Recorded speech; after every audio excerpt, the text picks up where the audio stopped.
Hey, my wonderful, wonderful, beautiful people, a pleasant evening to you.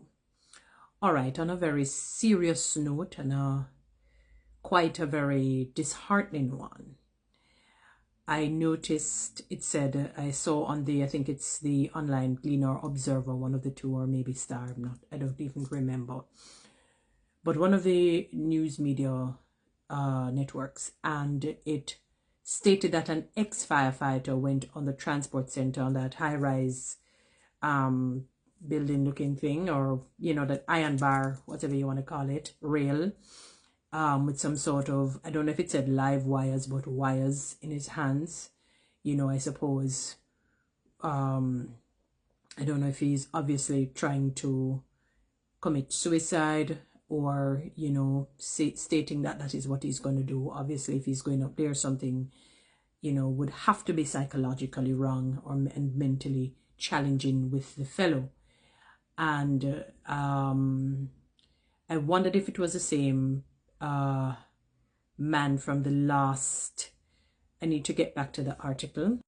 All right, wonderful people. So I looked for the article. It said emergency services are at the HWT Transport Centre, where a man has mounted the building. The man, said to be a former firefighter, has a wire in his possession and has threatened suicide, Observer Online understands.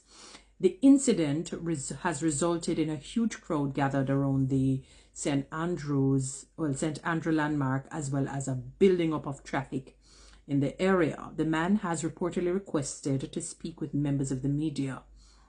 The incident occurred nearly 2 years after firefighter Sergeant Leo Bennett went atop the transport center to protest what he said was ill treatment of workers at the Jamaica Fire Brigade. At the time of the incident in March 2023, Bennett said firefighters are at the station every day of our working lives. Unless we're given some kind of leave, you don't get days off. In other jurisdictions like Barbados, the United States, England, anywhere else you take it, firefighters work a different system where they can have a proper work-life balance. It is not so with the Jamaica Fire Brigade. And I was looking to see if there's anything else on same. All right. Initially, when I saw it, I was wondering if it was the same fellow, because of the fact that there's a similar situation, like deja vu.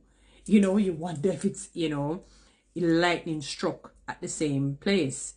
And then I began to reminisce on a conversation that I had with a pastor who said, a man more than once, he knows when people, because of his he's a trained psychologist, that he will know when people are going him, sort of a thing. He didn't use the word going, I'm just using it to you, or Jamaican vernacular.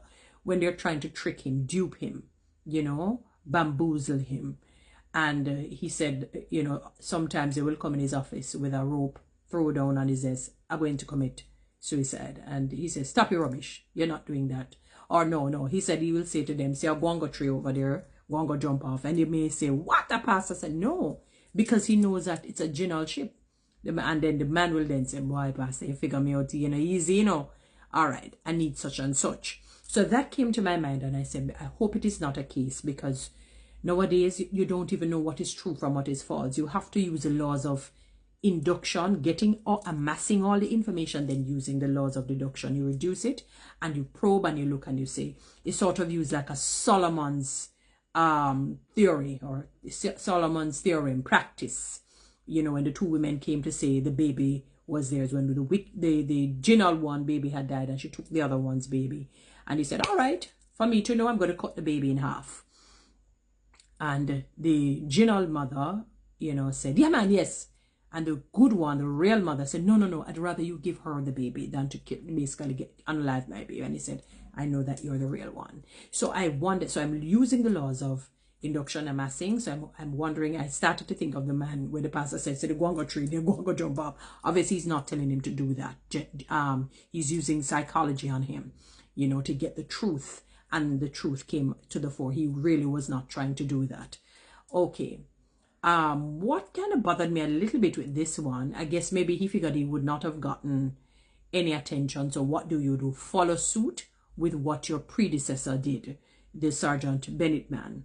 All right, I must get the people attention if I attempt or seemingly that I want to attempt this so-called suicide. And the reason why I say seemingly attempt, because he's no longer in the system. He spoke about a poor system, a flawed system, you know, that needs help, and the bad treatment of the workers. Maybe the bad treatment is how the management deals with the staff psychologically, because there is psychological abuse, there is verbal abuse, there is monetary abuse.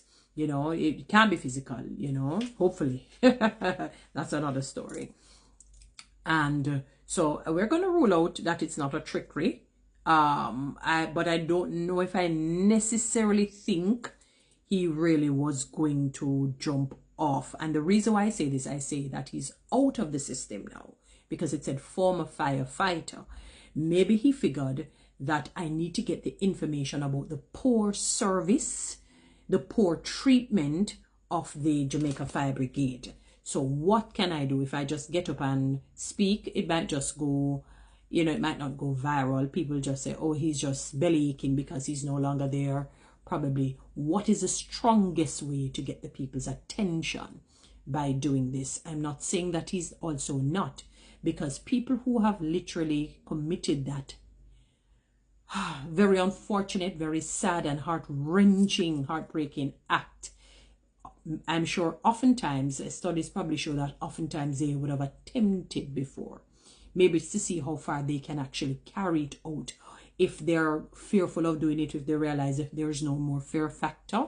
So the flip side is that perhaps he could really be thinking this. Maybe he has gotten so depressed that even after being out of the system, he is so damaged psychologically and emotionally that it propelled him to say, you know what, I'm going to follow my predecessor and go up there with some wires in my hand and get the attention of the media, because he said he wanted to speak. So I am, what do I say? It's kind of a topsy-turvy kind of feeling.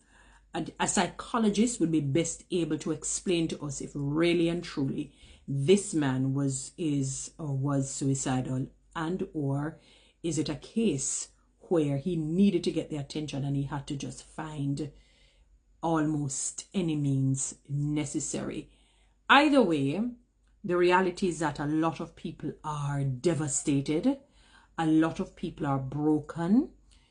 Contrary to what a lot of people may believe, a lot of people who look good, they're walking good, talking good with you, and they seem bubbly and bright and cheery, they're suicidal at heart. And that is why I have a major problem when I look on TikTok and I see people tearing people to shreds. There is a particular popular TikToker who has on a lot of weight, and when I see what the people write under her post, I said, God is going to hold every one of them accountable. They're going to be answerable to him. They don't know what they're doing, the damage, the psychological and the emotional damage. It is almost like me taking my hands and beating on a newborn baby, thinking the baby is not feeling the pain. Because I don't know where they get the impression that what they're saying will not break the person. Why would you take pleasure in breaking? Because there's a brokenness, a self-hatred, a self-loathe. People who love themselves will never do that, even if you think the person is not good. And when we amass all of that and we look at it through the lens of truth and reality and compassion, we realize how devastated a number of people are. A number of people need help, and we have tabooed getting psychological, psychiatric, and whatever other types of mental and psychological help, because you don't want people to dub you as you're mad, you're insane, you're psycho, you're crazy, you're nuts, you belong in the loony bin, and all of the negative vitriol that surrounds it. Everyone needs maybe, if you might want to call it, professional help, and it has nothing to do with being mentally mentally unstable.